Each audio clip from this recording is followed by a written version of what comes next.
Umuugong ang usap-usapan ng panibagong pagpapalit ng liderato sa Senado sa gitna ng issue ng impeachment laban kay Vice President Sara Duterte. Ang sagot dyan ng ilang senadora sa pagtutok ni Mav Gonzales.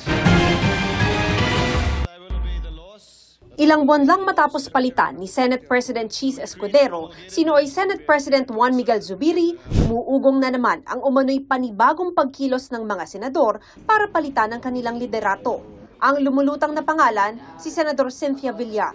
Pero sabi niya, a strong message to international community that the Philippines is... Si Escudero, tinawanan lang ang usap-usapan at sinabing hindi raw siya nagkukomento sa mga chismis. Ang lagi nga daw niyang sinasabi, chismis lang daw ito hanggang hindi nangyayari.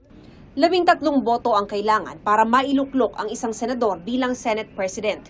Nang maluklok sa pwesto noong Mayo, 15 senador ang bumoto para kay Escudero. Sa kanila, 6 ang kilalang kaalyado o kaibigan ng pamilya ni Vice President Sara Duterte na nakaharap ngayon sa 2 impeachment complaint.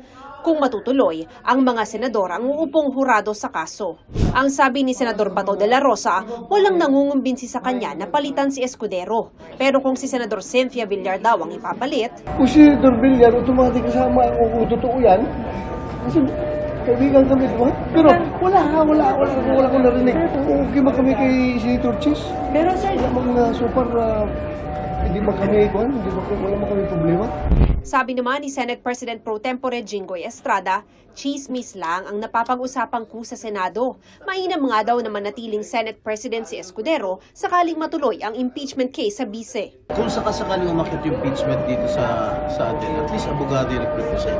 Para sa GMA Integrated News, Mav Gonzales, nakatutok, 24 oras.